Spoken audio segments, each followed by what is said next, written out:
Like, I'm a believer of you can have it all, you could do it all, right? That's kind of what I've believed and have been living.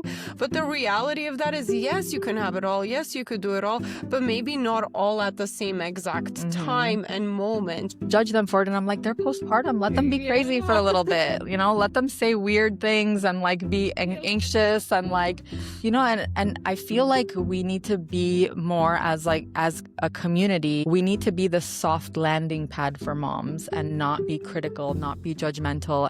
Firmly believe you can get better at anything that you continuously practice. Okay. At the very least, you're not going to get worse, right? True.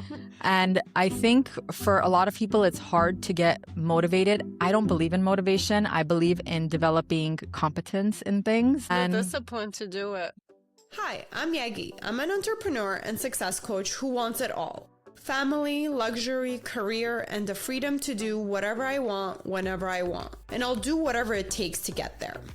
I created the Yegi Project to document my journey and inspire others to do the same. My mission is to change the world by influencing and leading others to do what they love and live fulfilled lives. Every aspect of my life. And every year I choose a couple things that I feel like I'm not good at, and I practice it and I get really good at it. And it's like a collection of masteries. Yes. Honestly, I don't know if you've been doing that consciously, but there are a lot of studies that if you do push yourself to do something new, that's literally how our confidence is built. So you mentioned that you were bad at running, you're overweight. Obviously, those things lead to having lower confidence or self-esteem in that PE department, but you pushed it, you accomplished it.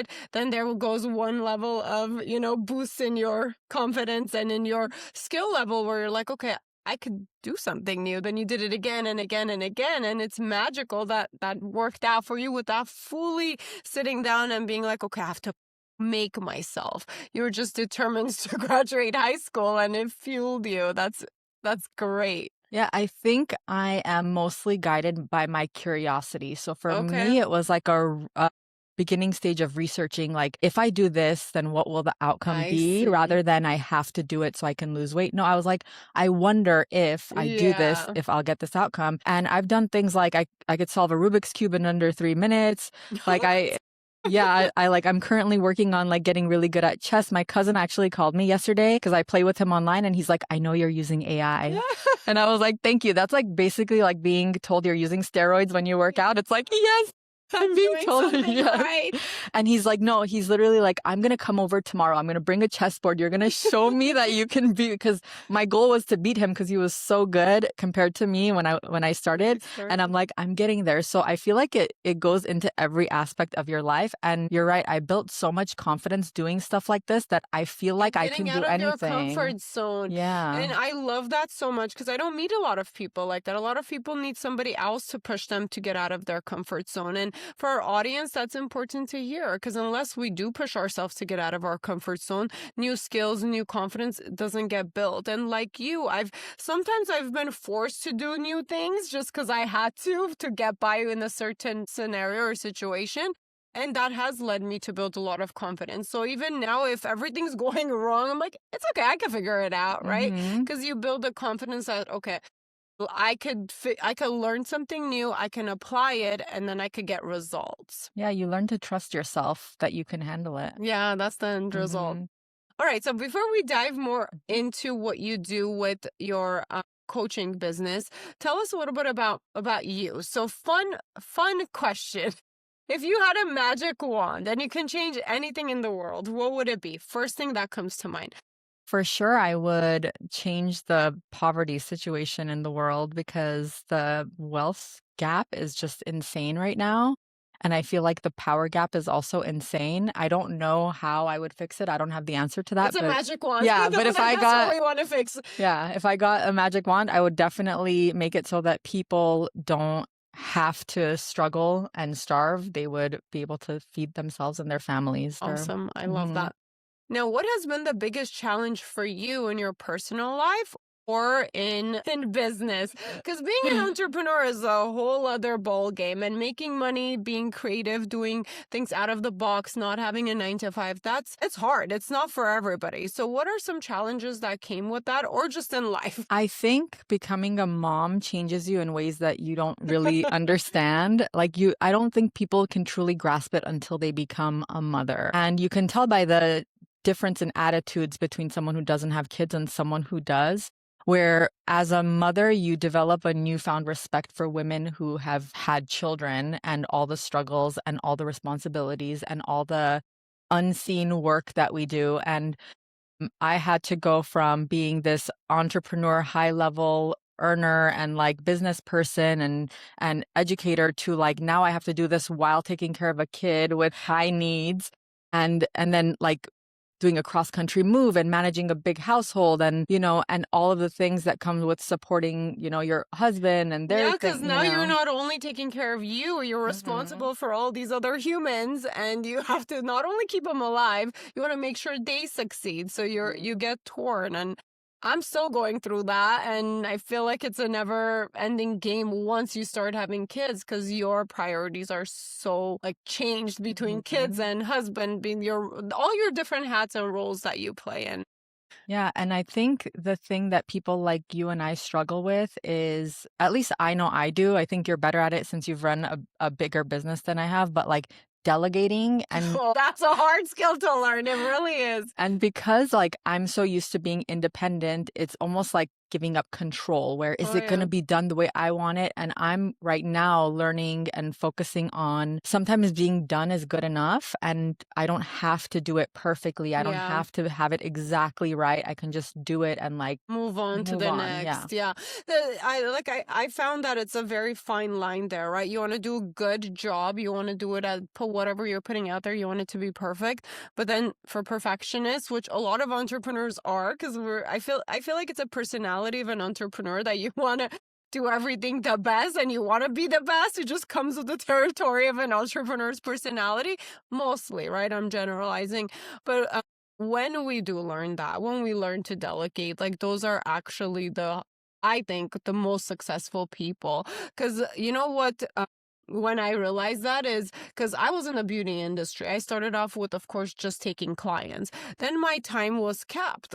How many clients can I take? There's only X amount of times in the day and X amount of people I can work on to make X amount of money. Yes, I could charge more and more and more for those clients, which I did, but there's still limitations, right? There's just so much of that I could do until I opened up, my curiosity like you. Then I started doing research. Okay, so how do really millionaires, billionaires make money? And that's literally the secret, I want to say, in that case is not necessarily, I don't think delegate's the best word, but trusting other people to take on certain responsibilities from your personal life and business life.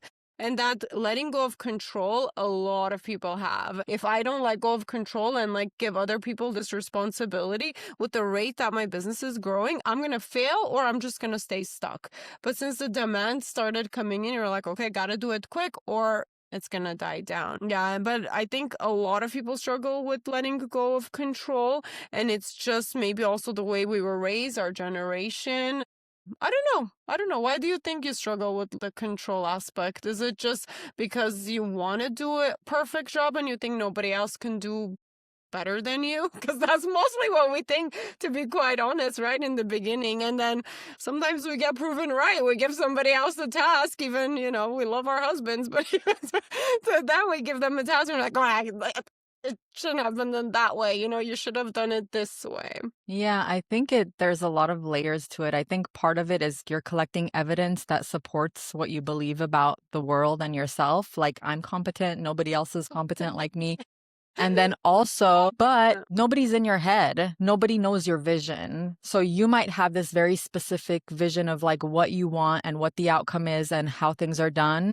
But someone else coming in has their own ideas. And so there are limitations with how not only you communicate and they receive you, but they might also just have clashing ideas of what things mean to people. And so that results in nobody's going to do things exactly how it's impossible for them to do it. So, but also the skill set of being better leader and manager. I think those are two like separate roles. We need to build our skill set of being better managers or hire somebody that's a really good manager so they can communicate our vision as the CEO or the leader to the employees so they can follow that through. And again, if we were talking about getting bigger scale on things, I think that's one thing I had to learn too. It's a skill, like letting go and actually like having other people do certain thing. It's a skill. I cannot, like you said, I can't. In the beginning, that's what I would do. I was like, why are you doing this so wrong? Like, that's not what I meant. And I was like, oh, no. Everybody works differently. Like, right? That's where the psychology comes in. I need to make sure I'm clear enough. This task or this project is divided up into as details as possible to make sure that person could get it done. So I had to learn a lot of managing skills because in my head, it's like, no, you should know like what to do and just do it. Like this, I need this to be the end result, just do it. But then not everybody works that way. So that was kind of my struggle. Yeah, and I think it's important to have systems. And when you're super busy as an entrepreneur, you just do without implementing systems so somebody can come in and step in and take over for a little while. Even for the family life, that's what I'm learning too. I'm like, hold on, why so messy? Why are my nights so messy? Because I don't have a system. I'm not being consistent with certain things. So I absolutely agree. A system is a key word for a business and a household to be successful. Yeah, I think I see a lot of people in my industry specifically who think I'm the best coach and therefore I can't hire other coaches or I can't have other coaches take over what I do. And they forget that, you're a business owner first and you can still coach in a different aspect. You could zoom out and still coach your coaches and help them, develop their skills and then branch out that way. But I think it's hard because especially you don't get into beauty or fitness if it's not something you love. Because if you're really like this person who's exclusively wanting to make money, there's other fields that are much more lucrative. And so it's hard to give up the control aspect of like your artistic vision or like your desire for this person's fitness outcome. And so I think there's a moment, just like when you become a mother, where there's a moment where you're like, I need to decide like how much I'm committing to this, where you no choice, baby. I know. I'm committed. And just like that, you have to decide, am I going to be a coach or am I going to be this business owner, entrepreneur? Am I going to take it a step further and Yeah, and how to divide up your time. Because yes, you could be 100% committed to your business and your kid, but the reality of it is you have 24 hours in a day. How are you going to divide up your time? And I don't know, it's a interesting concept. Like, I'm a believer of you can have it all, you could do it all, right? That's kind of what I've believed and have been living.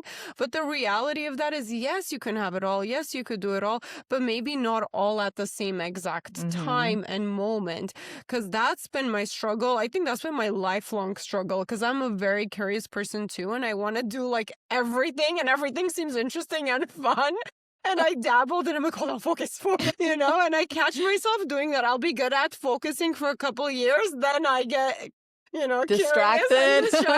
And my husband's like, you have ADHD. I'm like, I probably do, but I do not want to get diagnosed. I'm okay. It's a superpower. Yes. I've learned how to manage it without medication, probably. Exercise helps a lot.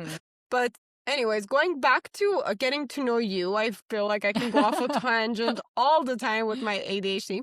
But going back to fitness and what you do, can you kind of break it down for us, for people who don't understand what that is? Because initially when I learned about it, the weightlifting world competition, I was like, wait, what is that? Is it all only professional athletes? Who's your client who comes to you and what are the reasons they do that? So I've noticed a bulk of my clients are women who are professionals in their spaces. So I have a lot of probably 90% of my clients have master's degree or above. So they're PhDs, they're scientists, they're nurses. And they're professionals in other industries, not like a committed athlete whose only goal is to collect medals. Right. And so a lot of these women work 12-plus-hour shifts. Like they're predominantly nurses, I would say. I think nurses go in with the perspective of, I know my health is important, but I don't have the time. I don't sleep right. I don't eat right. They have weird shifts sometimes, weird schedules. And it's interesting because you would think they'd be the first ones on top of their health, but you're right. I do have some nurse friends and they're not. Yeah. And they, I think because of the culture too, there's a lot of like snacks in the break room and things and cafeteria food that's not the best. And so they'll come to me because it's like, nurses, are like, hey, I want to delegate this task to you. You can make my Figure me plan. out. Yeah. You make my plan and I'll follow whatever it is that you say. And then so I'll write their plan. And competitions are a way that yeah. I'm sorry to cut you off, but what does the plan like look like? So if I come to you, do we sit down and figure out my fitness goals? Like, can I come to you, or is it mainly if I want to go to competitions? Yeah, so initially I have everybody fill out a questionnaire, and that helps me figure out, can I work with this person, or If they're a good fit. yeah, they have to be a good fit, and it has to be a problem I can solve, because I'll give you examples of problems I can't solve that are out of my scope. If someone has a mental health issue, or they have really negative thoughts surrounding food or fitness, or they punish themselves with food or fitness, I have a firm boundary that I don't cross that line, because I'm not. It's a different help that they need. Yeah, I'm not a mental health specialist unless they come to me and they're like, I'm already working with someone on this. Okay. I need the training and nutrition aspect just so I know I'm doing the right thing. Got Then it. I'll be like, okay, I'll work in unison with a team, but I'm not by myself. It's out of my scope to diagnose, treat someone with like eating disorders, for example. Of course, and that's huge that you can put that limitation, because sometimes it's hard to say no to Yeah. clients because it's your business. It's also, the money coming in,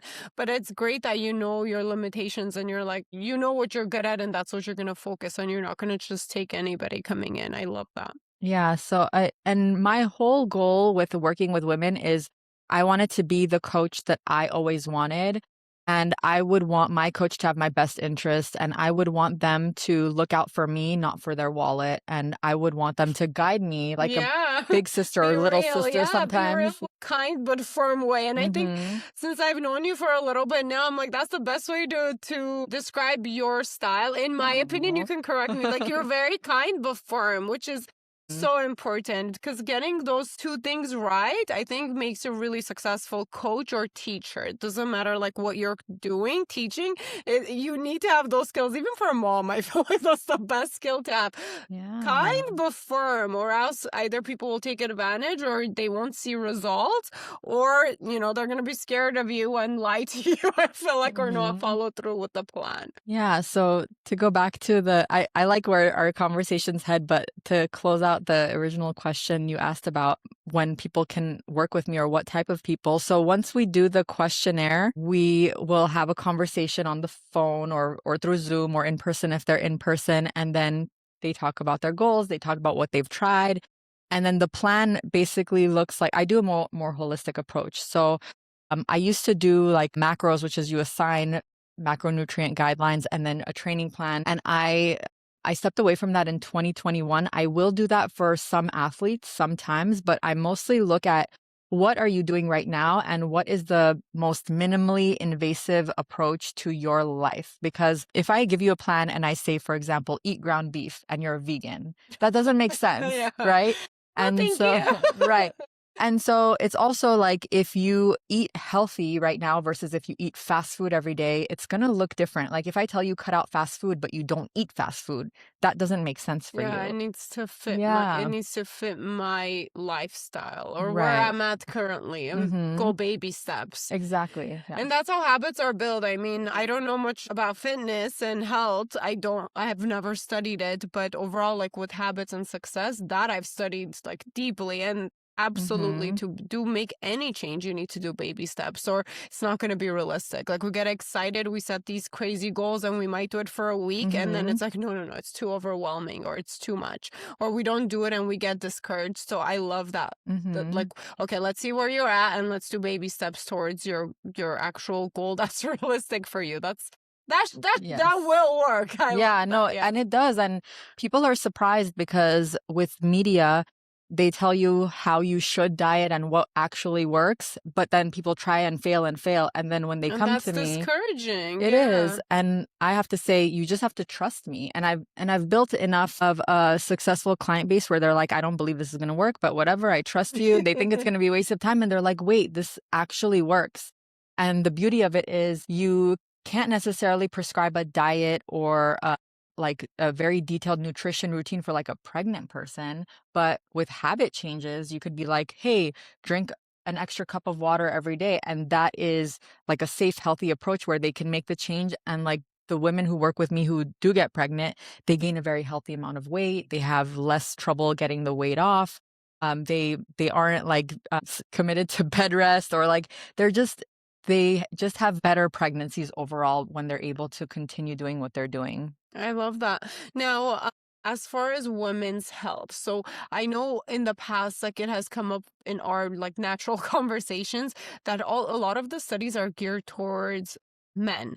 And I love that you're focusing on studies and doing all your research and everything on women, because clearly I'm a woman and Yeah. I'm about the age where hormones and everything are start changing. And I know generally, I know it's important for us to, take certain vitamins or have like certain things added to our diet around like this age. And I'm about 35. So can you, for our audience and for myself, can you kind of, I don't know, guide us through that process or that information that you have as far as women's health and what we should be paying attention to? And I know it's not a cookie cutter, so it's probably a Yeah. complex question, but what are your thoughts? What spikes up with this conversation? So women are very complex, which is why we haven't been included in research. We have too many variables to work with, but that also means if we're not included in research, we basically don't know anything about women, right? Yeah. So there's a lot of researchers who are now studying women specifically, but there's so many different phases of our lives. Like there's our, general life, which is like once you get your period until, before you get to menopause. But then there's also pregnancy and postpartum within that. And then there's, We're just magical. We're yeah, evolving magical we creatures. really are. And then, there's the perimenopause and then there's postmenopause. So we have different life cycles in a way. Yeah. And then within that, we have our monthly cycle that is ever changing. And so there's so many dynamic components of women's health that we don't fully understand everything. But the things that we do understand are like we have different nutritional That's needs kind of crazy to than me, men. though, that Yeah. it hasn't been broken down. Like in my head, if I'm a researcher, like somebody needs to make this clear. This is the research for women in this stage. This is a research for women in this stage. I mean, it's a lot of hard work, but with, I don't know, I feel like technology and willpower, we can get better numbers. I don't know if it exists or not. Yeah, I think the media really influences this a lot because there's a lot of young female researchers who I follow on social media who are adamant that women and men are similar. And the reason that they're fighting to say that we're similar is so we'll be included in research studies with men. But that does a disservice to women because there are No, we're differences. biologically built different. Like, I Yeah. don't like that. Like, we are Yeah. different. Even physically looking at us, we're different. We have Hmm. different strengths, different physiques. Like, we're built different for different reasons. And we need to be studied in a different way and be helped in, more specific ways to us. I guess Yeah. I'm passionate about this topic. I didn't even realize. I mean, it sucks because if the info isn't mainstream for us. And I'll give an example of recent studies that have come out that have shown the differences between men and women. So when I started doing powerlifting, I was training with a group of guys and I had met them in my first powerlifting competition. And they basically told me I should stop doing cardio. I should try to eat more and like basically gain weight so that I could be stronger. Well, I gained like 20 pounds. I didn't get stronger. And they're like, oh, you must be doing something wrong. And they're trying to analyze me like I'm a man. But the reality is They're trying to help, they but were. they Yes. don't get that you're a woman. So then, I mean, I didn't know either, right? So I was like, okay, I'll do whatever. And then I was like, why isn't this working? Because I'm a very analytical person. I do things by the book. Yeah, And they're like, well, if you do this, it's worked for us, it's worked for our friends. You do it like it should work for you. And you're like, hold on, why is it not working for me? So now there's a study that had come out in the last few years that showed that women who get leaner actually don't lose strength. They can actually gain strength. And that's because of the differences in our body composition. So we start out at a higher body fat level. So we have room to get leaner.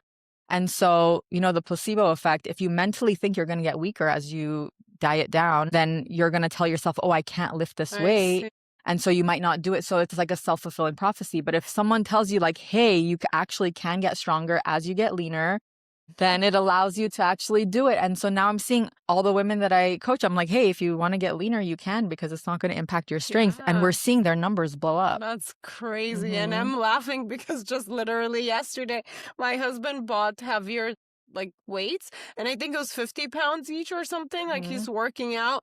And the lady he picked it up from like off Facebook Marketplace, he's like, she lifted those things like it was nothing. She was petite, tinier than you. And then she's like, here, take it. And he's like, no, I'm not that strong yet. I need to take one at a time. He's like, she just grabbed it and she's so tiny. And so that's what I just imagined that whole scenario. My husband's like, whoa, what just happened?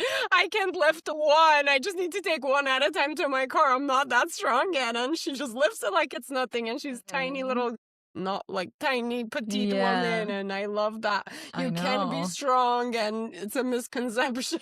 Yeah, totally. Yeah. So there's a lot of research that's coming out. So it'll be interesting to maybe talk about that a little bit more. Yeah, in the as future. it evolves. Yeah. Okay, well, I'm excited for that. Yes, to studying women. Now, going back to the question of you wearing so many hats, and we talked about how things started shifting for you. We said, what was the most difficult thing in your life? And you said, once you started having kids, priorities. Now, I know a lot of people struggle with that. What has been your, I guess, key takeaway from trial and error with trying to manage it all, like running your business, being present for your mom? Because I know you're also a very present mom. What have you learned? What advice can you give for the woman who's struggling today to want to be an entrepreneur, but also is torn between spending their time being a mom? I think the biggest thing I struggled with was guilt, because you have a lot of people's opinions about how you should raise your kids, and if you should get a nanny, or if you should have a daycare, or if, grandparents should watch the kids. And I thought I was being pulled in a lot of different directions, and I felt like I was always failing because someone had something to say. Yes, exactly. And even when you do give up part of your you kind of give up, and you're like, okay, I'm going to allow myself to have this type of childcare. And then you're tired and you're recovering, and you're asked, like, how are you being productive? And it's, people don't give postpartum moms enough grace. And I see it a lot when even we don't give ourselves enough grace sometimes because of that, outside perspective or pressure. Yeah. And I see it when moms have babies and they act crazy, which we all do, and people judge them for it. And I'm like, they're postpartum. Let them be crazy for a little bit, let them say weird things and like be anxious and like, and I feel like we need to be more as a community, we need to be the soft landing pad for moms and not be critical, not be judgmental. And if someone has a messy house, instead of talking behind their back, spend those 5 minutes to help them clean. Oh, I love that. I absolutely love that. Be the help that they need. Don't be the trash talk. Yes, instead of lifting them, instead of pushing them down more at their worst, try help lifting them up. And I wish more people would do that, to be honest. For sure. And that's the community we're trying to build, right? Yeah. Be surrounded with more people like that, compared to people who make us feel less at our worst. So you're doing great. Yeah. Now, since we were talking about kids, one thing I have struggled a lot with, and what I'm about to bring up, is the eating. And it could be just my eating culture from how my mom was feeding us, or how she fed my son when she was raising him, when I was at work and all of that. Or it could just be really there's a lack of information of how to go about this. I'm a person who likes to read books, who does her research, who tries to focus on, the best way of doing things for her kids, for her family. But I haven't found solid advice in the American culture of how to feed my toddlers and young kids healthy, nutritious food, because they're just picky eaters, right? That's been the word out there. That's been my, excuse. Like, they don't like it. They're picky eaters. They just want to eat the same boring things, nuggets, pasta, burger, fries, all the horrible things. Definitely hard with the vegetables. So Can you talk a little bit about your thoughts on picky eaters and how have you been able to turn that around for your family? So I think this started before I even had kids. Since I work with so many adults who have issues surrounding food, I remember thinking to myself, I wish I could have been there to help their parent not give them this disordered eating Oh, I behavior. see. Because there are some things that are so deeply ingrained that even as an adult, when you know you have an issue, you don't have the proper tools to fix it. Because as an autonomous adult, you can get up and you can go get ice cream instead of dinner. You can go order a couple pizzas, eat it by Yeah, no yourself. one's gonna stop you. Yeah, there's no bumper pads, right? Yeah. Like, hey, don't go there. You have to try to eat your vegetables. And the reality is that for most people, eating fast food is going to taste better than eating chicken and broccoli. And And, it's more you know, convenient. It's yeah. so easily accessible and low cost. So Yeah, so I remember thinking that, and when I had my son, I didn't really know anything about feeding or anything. I just knew that I wanted him to have the best start. And so it actually started with the baby-led weaning, where I was like, how do I introduce foods? You hear about puree and that being good. And then the more I read into it, the more I saw that actually having them use their jaw to chew, even if they're not actually eating things, was more helpful than having them, like, you're not trying to give them nutrition with the purees, you're teaching them how learn to how to eat. eat. Yeah, so that was mind blowing. And I think I was lucky in a way that I wasn't around friends or family. I was living in Georgia at the time. So there was this separation where I could make my own decisions with my kid and I didn't have the influence of other people. And when my parents would like FaceTime and they would see I have my 7-month-old eating a chicken leg, they'd be like, he can't eat that. He's going to choke and he's this and he's that. And I'm like, he's been doing fine. Yeah. And I think having him be such a good eater and people being amazed, like, I can't believe he's eating zucchini, he's eating this and he's eating that. Well, it's easy when they're a little younger, but then when they get older and they can make their own choices and they could say no, then it's like, what do I do? And so I saw a lot of friends and family struggle, every single one actually. There isn't one where I can say they didn't struggle feeding their kids. And it's something you see at every birthday and every holiday. And this is like for younger kids, right? Like 2 to 5, 2 to 7, right? Oh, yes, because that's the area I feel like a lot of us have a problem with. Yeah, and the parents will often, I call it giving up. It might not be the best way to phrase it, but like they're just like, I know my kid will eat like chicken nuggets or mac and cheese. That's what I'm going to feed them every day. Yeah. And to me, I think about like, well, your kid is going to end up like, if they really enjoy it and they're eaters, they're just picky, they're going to be overweight, but still malnourished. Because if there isn't the right nutrients in there, you can be very heavy and still lose your hair, not have a regular period. And so it's the calories aren't the most important thing. It's the nourishment. The quality, yes. not the quantity. Yeah. Right. And that's literally one thing a lot of people are guilty of. And I have this fight with my mom all the time. It's like, well, they didn't eat anything. They're hungry. I'm like, no, leave them hungry so they eat nutritious food. But she's like, no, here's, I don't know, a piece of pastry. Or it might not even be super unhealthy things she offers them, but she'll try to offer them things throughout the day all the time because my kids they're not malnourished, but they're like on the skinnier side and they're picky eaters right now, the 5-year-old and the 4-year-old. So she'll think it's good just to feed them anything just so they gain weight or they just eat something. And that's one thing I've researched and I learned to know. Let's do less, but let's try to introduce more quality foods. And I'm still working on this with my kids.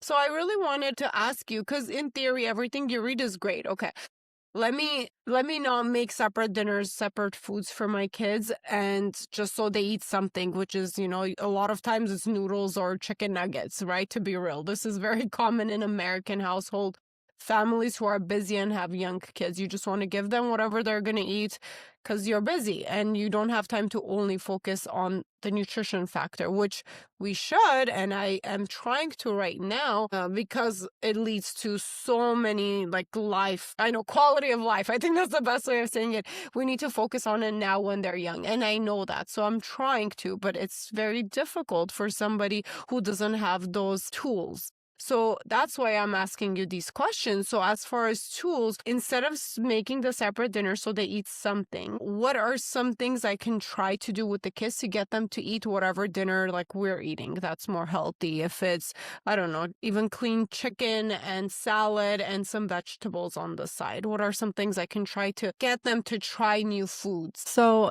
there are a ton of tactics that I have in my Picky Eater pal. It's going to be an app soon, but currently they can access it online, yes, right? online. PickyEaterPal.com. Yeah, and some of the tactics include, so my favorites are going to be different than what works for other kids because my kids have done this. They're kind of in the routine now.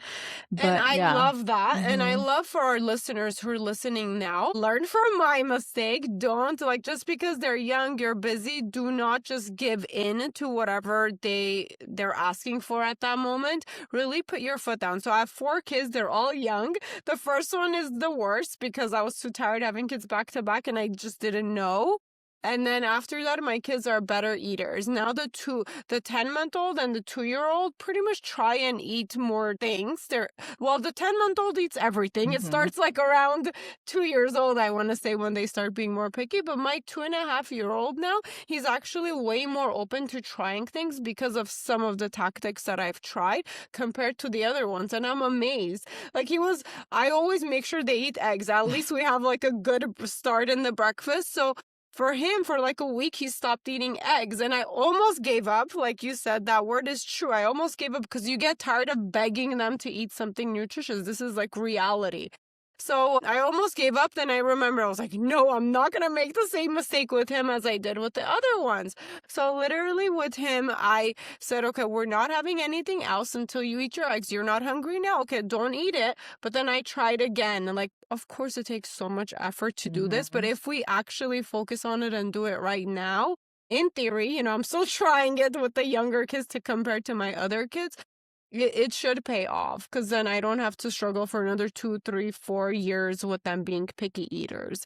So I'll keep you guys posted because I'm currently like testing it on my kids. Yeah. But as far as tactics, going back to the resource you have now, what are some things that I can try with the 2.5-year-old that's kind of more open to it compared to the kids that are a little bit more picky because I've allowed it? Some of my favorite tactics are serving a very tiny, like the smallest piece you can find of any food that it is, okay? And the more picky they are, the smaller the piece should be. That's so funny. You would never think Yeah, that. and I've seen parents put a bunch of food on a plate just so, okay, they'll eat a few, but it's the opposite. Like if you're like serve them one corn if they don't like corn, or like half a corn, be like, no, like just this piece, okay? And they'll be like, what is this? Make it. So it's not intimidating, like, oh, I have this giant plate of food to finish, but oh, I could try this. And I tell them, if you don't like it, spit it out. If you chew it, you don't want to swallow it, spit it out.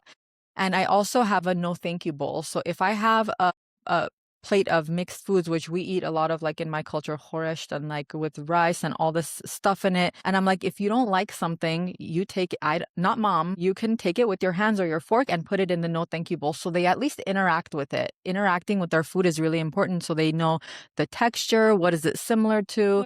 And so they put it in the no thank you bowl. And sometimes my son put the whole dinner in the no thank you bowl. And I was like, okay, cool. And then he would pick from the no thank you bowl. And then he would eat all of it.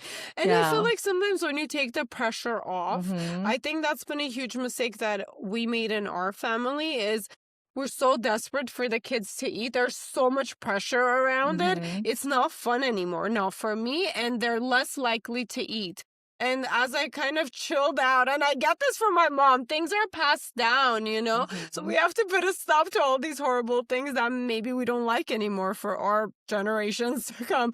So literally, that pressure thing is real. And it's so hard if that's how you are, because like you said, it's ingrained in you. So now I have to remind myself, it's okay if they don't eat. Like, follow the tactics, trust the process. And it is working very slowly for me, at least, because I have to work on myself and the things I'm doing, which I wish, I was hearing this podcast a few years ago so I could do it right for the other older 2 kids from the start, because it makes a difference the younger they are. Yeah, definitely. I mean, there's a lot of tactics that you can try, especially with 4 kids. I feel like that would be fun because fun. Okay. I love kids, okay? I love kids so much too, but not all 4 are 5 and under. And it's like one, you just have to run between each. I mean, it's the best, but I'm very disciplined and I have to make sure I'm not exhausted by the end of my day to focus on this. And I personally had to make it a priority, and I know I'm not the only one. So many people are struggling with it, and that's why I want to bring it up. And I'm so excited for your resource that you're doing it, because we can really use the help as an American culture. I think our culture around food sucks. Like, we're all about fast food, quick, let's be productive. Nobody's really not a lot of people are cooking things from scratch and spending like 2 hours in the kitchen with the whole family. Like, I wish we could bring that culture back, you know, slow down. Like, I think the Italians and the French are really good with slowing down for eating time. Like, they make it the highlight of their day. And I wish we can build more of that in our American culture. But yeah, I think you're right, because a lot of what I hear too is maybe mom just doesn't know how to cook. And and that I can see how it would feel unsafe if one day you're eating your toast and the next day it's burnt, and then you're like, is this safe to eat or is this not safe to eat? I don't know. But goldfish always taste the same. So I'll just eat my goldfish cracker. So I think if you have the skill of cooking, that's like a very strong baseline. But even without the skill of cooking, like, I use frozen vegetables and I just pop them in the microwave and I'll put some butter and some salt and pepper on it. And that's their vegetables that they eat, and they love it. That's good to know, Yeah. And if I had 4 kids, and I laugh because I'm going to invite you to my house. Remember, we're going to come for a whole weekend. I'm going to be like, danger. No, it's easy to say it from when there's no kids around, but as soon as you get overstimulated, you're like, no, this is really... Here's your noodles. We always have noodles for the backup. Just don't starve. Don't be super moody at bedtime. Like, get the noodles. That's the reality of it too. Is it's hard. It's a hard thing to change if you don't know when you're kind of stuck. And some people think, oh no, they like you said, we give up. We're like, oh no, they're picky eaters. But I don't think that's a thing. I think we're making them into picky eaters. Yeah. I'll take responsibility, you know, of my like the mistakes I've made. Another thing, honestly, like that I see that's working now is just keep talking about the education of it.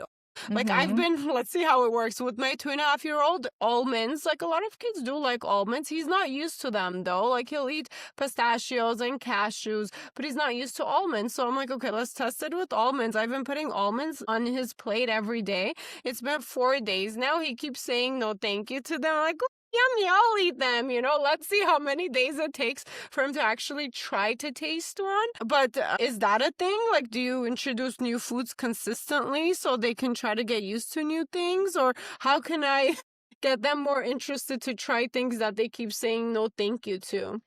Yeah, so I just did a video about this yesterday, and I was curious. My kid has refused bell peppers the last 10 times I've given it to him. And I was like, I wonder if I could use these picky eating tactics to like get him to eat a bell pepper. And so Is this raw or cooked? This was so I've tried both. So I've offered him slices with dip, without dip. I did it. I cooked it into, he likes ground beef and rice, and I cooked some veggies in there, and the only veggies he didn't like was the red bell pepper. He kept like, oh no, I'm not gonna eat, to the point where he was picking out the peppers, but he got annoyed because they were so small and all in there, and he's like, I'm not gonna eat this. And I was like, okay, yeah, he genuinely, if someone, he's allowed not to like things, right? But I was just wondering, because bell peppers are yummy, they're sweet, and they're, you know, I cook with them a lot. And so I was like, hey, I want to plate up this food for you, but I just want to make sure that you like this, because last time you didn't like it. And he's like, what is it? Is it a tomato? He usually doesn't like tomato, but he's like, is it a tomato that I love? And I'm like, you love it or you hate it? I'm so confused. And then he opened his mouth, so I let him eat the bell pepper, and he's like, yummy, I love bell peppers. And I'm like, okay, like, so easy. Just make a note, you like bell peppers. That's what I do. I'm like, remember, you like this. But also, one of the things that I talked about in my caption was shouldn't be a life sentence if they like something. They're allowed to change their mind. Yeah. So I think that's a part I yes, struggle with too. I get so excited when they try they like something healthy or new, and I do, like, I literally will do a show. You know what's so sad, and I hate to admit, like, at one point I was literally, I would call it my silly dance, and I would literally do this like crazy dance so they can try or eat something. I was like, if you eat one bite, I know it's absolutely wrong, but look, I'm a mom who wanted to do the best thing for my kid. But if you don't know, you don't know. That's why I love this conversation. Until a day came, until one day time came and I was like, hold on, what am I doing? Like, why am I like struggling so much at dinner time? Then I started learning more about all these tactics, and I was like, oh wow, I'm doing it all wrong. But yeah. And I think I learned by watching my so not mom. praising. I think that's the Yeah, thing. that's my big thing Oh is God. I don't praise my kid. And people hate that on the internet. They're like, you hate your kids. Like, you're not telling them they did a good job. And I'm like, there's a lot of ways to validate and build You can confidence. give them my example. Yeah. I'm the person who overpraises, and my first kid, because of course I learned, he always seeks approval and he always wants my attention, anything he does, because he just got used to me always being on the sidelines. Yay, good job, you did great. Yeah. You know, so It's counterintuitive because you want to be like, oh, good job. And you want to be their biggest cheerleader.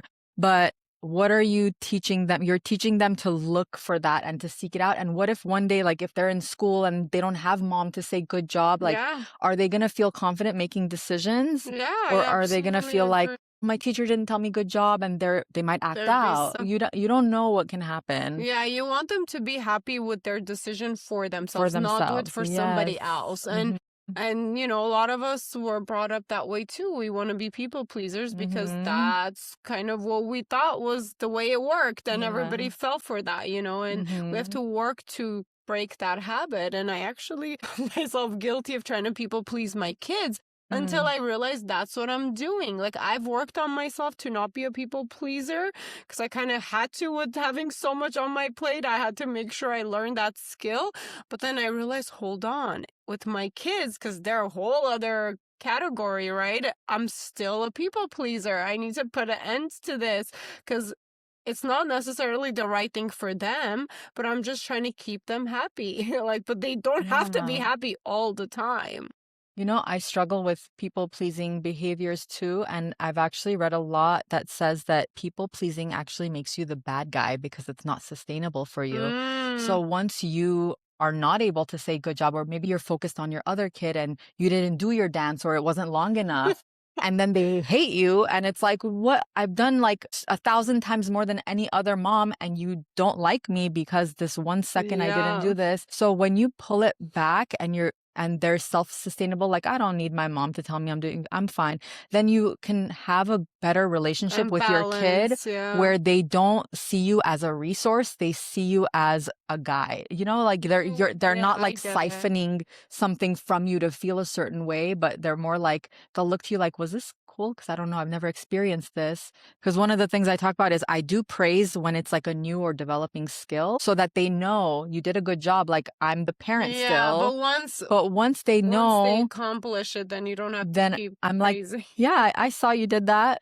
Like, I'm not going to tell my husband, good job putting your pants on today. Exactly. You know, so like, and that's something that we make a mistake on. And I love that you talk about that. So one of the strategies that I use that I don't talk about a lot because I feel like it would get a lot of people upset is if I notice that a kid is crashing because they have not eaten and they have low blood sugar and they're going crazy, the first thing I do is give them candy. I'm so serious. I'll take out a gummy. I'll be like, here, have some gummies. Feel better. Have some sugar, because there's some things that are physiologically that kids struggle with. And when they have that crash and they need sugar, they can't make decisions for themselves.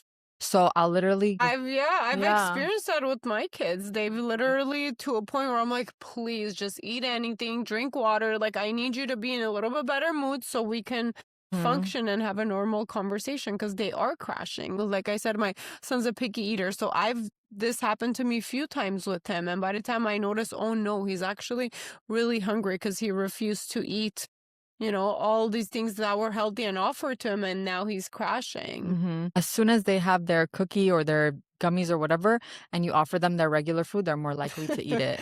Actually, just, you're right. You know what he yeah. has done in the past? And so bad. He would have like one piece of chocolate, one whatever healthy meal it is. I don't even remember what I did this. He was a little bit younger when we would do this, but I was so desperate for him to eat. I was like, okay, one candy or one chocolate, one food, one chocolate, one food. And then kind of recently, you know what else? But it's weird. I'm still okay with that for a picky eater. So I could see why, sweet, because even if he eats a little bit, he's already going to be in a better mood. But another thing that worked too, what did he put? He put chocolate chips on eggs. And I wasn't quite sure like to allow this or not, because he eats his eggs. He's picky, but we've made it a thing. He eats his eggs, 1 or 2 eggs scrambled fully every single morning. That piece at least give me peace of mind that he eats one thing healthy starting the day. But that day, for some reason, I don't know why he wanted to put it on there. And I was like, no, you cannot have chocolate before you eat your eggs. And he's like, no. And he doesn't lie. He's like, no, mommy, I'm going to eat both. I was like, chocolate chips with eggs? Like, that does not sound good. I'm like, you're not going to like it. I was so frustrated. With a firm, like, angry voice, I'm like, you're not going to like it. That's disgusting. And then I had to, like, calm myself. I'm like, just give him a chance. What if he does like it? Like, what if he does? And he literally ate 2 scrambled eggs with like 1 little piece of chocolate chip on each. And I was okay with that. And he liked it. I was like, this is so weird, but I guess sometimes we just gotta trust their experimenting. I'm a big fan of and. I don't say you can't or don't eat this or don't eat that. It's always like, you can eat whatever you want as long as you're also eating your foods that you're supposed to eat for your nutrition. So if you eat your veggies and your protein, and kids don't need a lot of protein, a couple bites is usually enough. Having an egg every day is perfect. Like that's goals, honestly, for a lot of parents. But if they have room in their stomach for both, let them eat both. But there needs to be a baseline of like, eat your chips or chocolate chip, whatever it is. As long as you can also fit in the other stuff, there's no reason not to, and it doesn't really matter when they eat it, if it's before, during, after, like it doesn't. The thing we're worried about is what if they eat it and then they don't want the other thing? Yeah.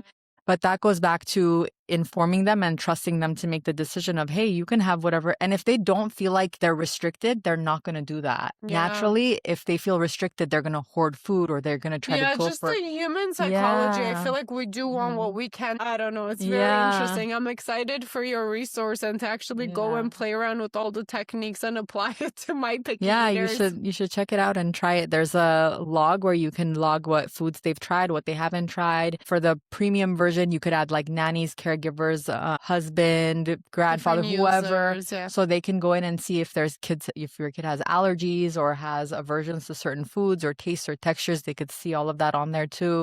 And you can log different meals. There's meal ideas, family style, or one of the things I like to do is break down the meal. So let's say you're having pasta with sauce and meatballs, then I would do it in 3 different stations and they could build their own. They could put their own cheese on it. And when they get into it, they're able to actually like interact with the food. They tend to I think a lot of times it's hard when they're young because you don't want them to make a mess. They do make a mess. That's my husband. Yes, same. I'm okay with it. And my husband will freak out, or if my mom's around, she'll freak out. We're like, no, let me do it for you. I was like, no, it's okay. Like we can clean up the mess and let them clean up their mess. And it's a good reminder to like let them be independent with that, because they are more likely to try things, I've noticed, when they do have control. And one thing actually you taught me, and you were the first one I heard it from, was the tongs. Kids love tongs, and I was like, oh, why didn't I think of that? And now I even go above and beyond. I give them like oversized spoons. Yes. Just anything that's not normal. They like it.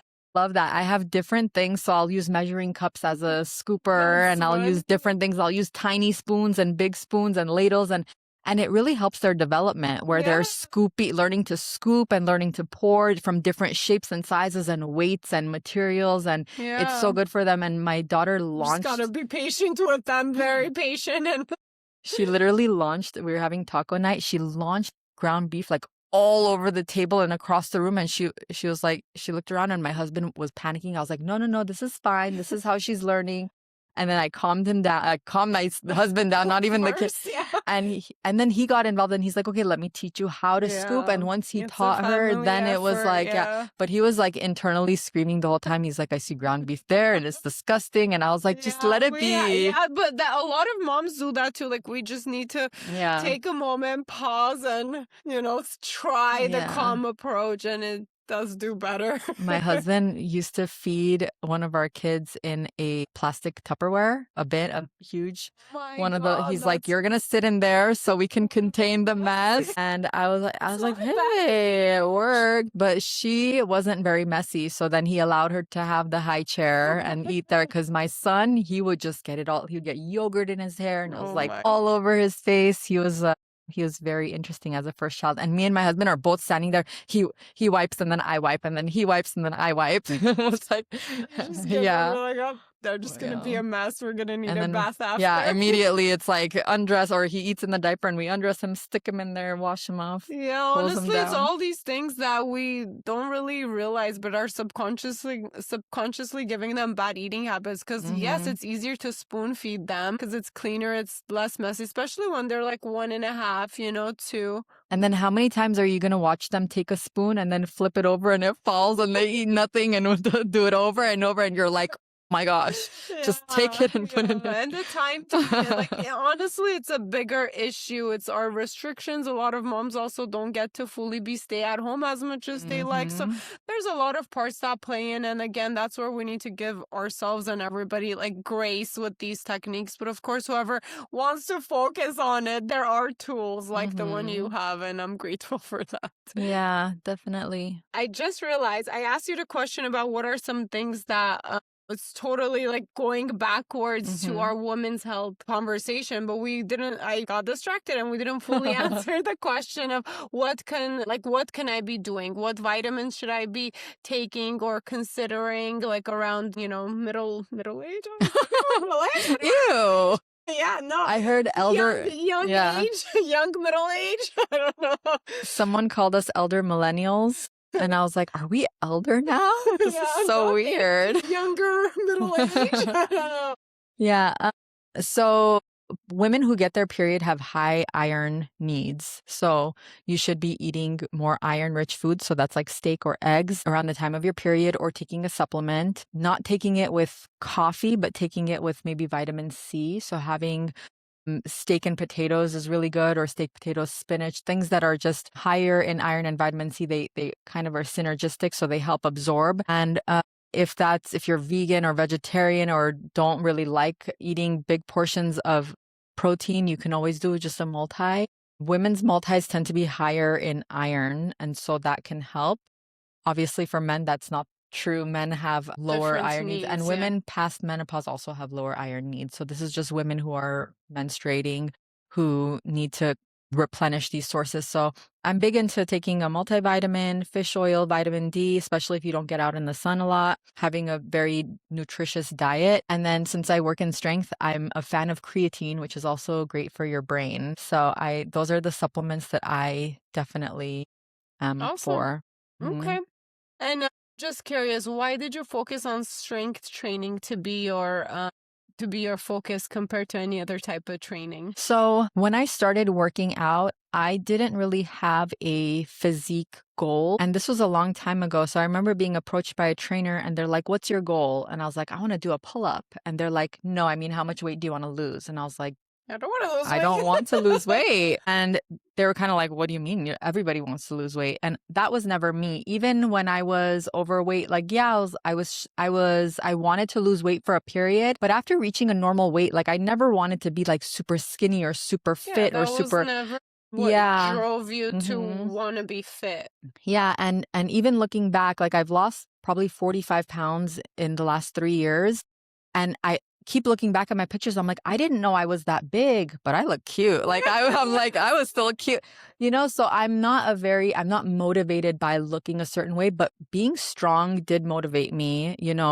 I wanted to be able to just use my body in multiple different ways, just like I use my brain in different ways. I want to be able to like, and it's not just strength, it's also the physical ability of like running, climbing a rope, doing a pegboard, different things. I love that my body can do things, and I'm like, why not do it? And I think I got into powerlifting by accident. So it was my hobby, just like chess is my hobby or piano is my hobby, because I would post about it on social media as a way to keep myself kind of motivated.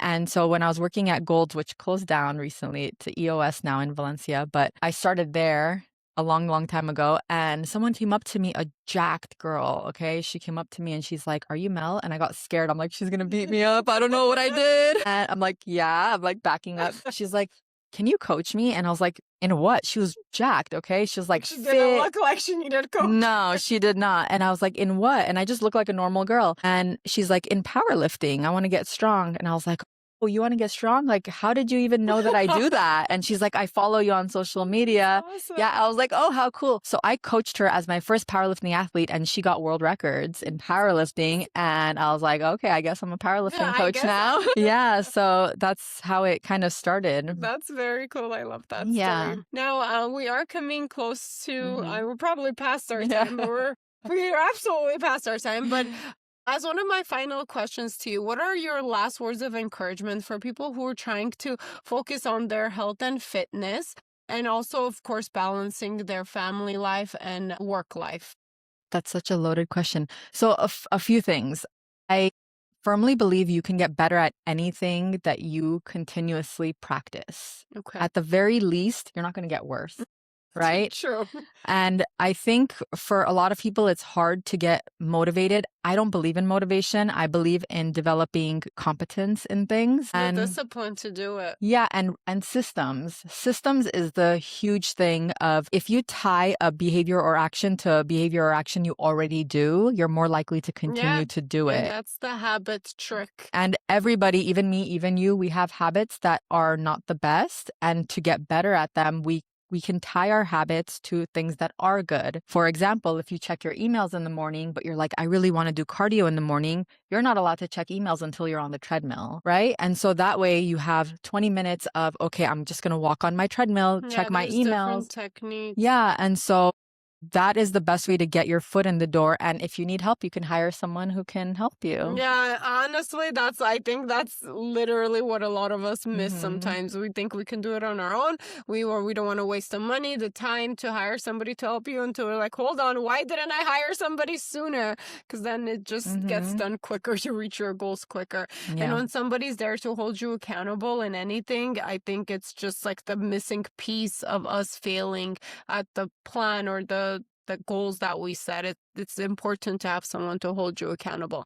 But with that said, where can everybody find you? And where can everybody find you to get to know you even more? So my handle on everything is Mel's Moves, MELS. People forget the S, MOVES. And I'm on YouTube, Instagram. I'm on all the main platforms. We'll link everything below too as well. Yeah. Well, thank you so much for your time. It's been a pleasure getting to know you through the lens. And thank you to our audience and listeners for always tuning in. And until next time, bye.